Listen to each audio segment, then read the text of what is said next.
안녕하세요, 오라인입니다. 일본 구매 대행 6번째 강의로 업로드 전 준비사항 2번째 시간입니다. 오늘은 상세 페이지에 대해서 이야기해 보도록 하겠습니다. 첫 번째로 상하단 페이지에 대해 알아보겠습니다. 예시를 보여드리기 위해 네이버 쇼핑에 조주루씨 가습기를 검색해 보도록 하겠습니다. 검색하고 해외 상품 중 안부 상품이나 하나 들어가 보도록 하겠습니다. 보시면 이렇게 상품 상세 페이지의 맨 위와 아래에 고정적으로 들어가는 페이지를 상하단 페이지라고 합니다.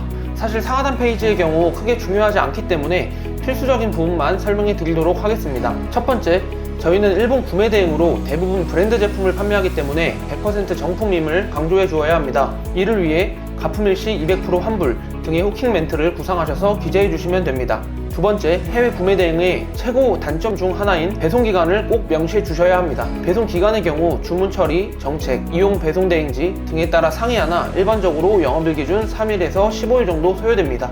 이 부분을 꼭 명시해 주셔야 합니다. 세 번째는 통관 보호입니다. 해외 구매 대행의 경우 통관 절차를 위해 수량자의 개인 통관 부여가 반드시 필요합니다. 이에 이 내용을 꼭 기재해 주셔야 합니다. 네 번째는 관부가세 및 화물 특배비입니다.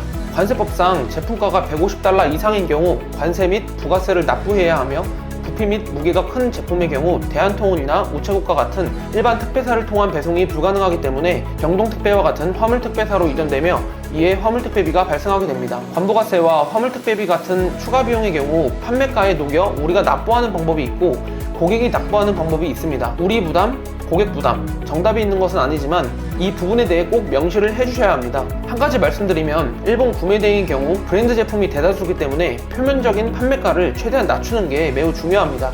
이에 간부가세 및 화물 특배비를 고객 부담 정책으로 운영하시는 것을 추천드립니다. 이어서 다섯 번째는 바로 변압기입니다. 대부분의 일본 전자제품의 경우 전압이 110V로 우리나라 220V와 다릅니다.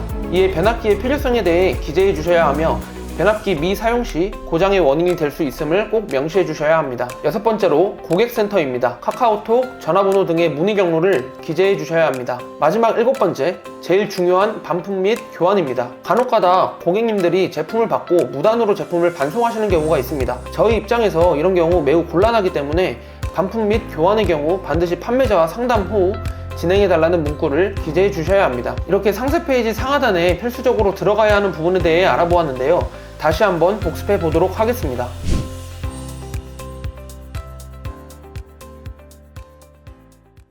제가 말씀드린 내용을 토대로 개인의 취향, 정책에 맞게 추가하여 상세 페이지 상하단을 만들어 주시면 됩니다. 다만 앞서 말씀드렸듯이 상세 페이지 상하단을 좀 더 꼼꼼히 이쁘게 만드는 것보다 최대한 많은 상품을 소싱하고 빨리 업로드하는 것이 훨씬 더 중요합니다. 상하단 페이지의 경우 외주를 맡기거나 미리 캔버스 등을 활용하여 쉽게 직접 만드실 수도 있습니다. 이제 두 번째, 상세 페이지 번역 여부에 대해 이야기해 보도록 하겠습니다. 중국이든 일본이든 미국이든 해외 구매 대행은 해외 제품을 판매하는 것이기 때문에 상세 페이지가 한국어가 아닌 외국어입니다. 여기 아마존 제품의 상품 하나를 보도록 하겠습니다. 상세 페이지가 일본어 및 영어로 된 것을 확인해 보실 수 있습니다. 그래서 해외 구매 대행을 하시는 분들은 상세 페이지 번역 여부에 대해 모두들 한 번씩은 딜레마에 빠져보셨을 겁니다. 결론부터 말씀드리면 정답은 없습니다.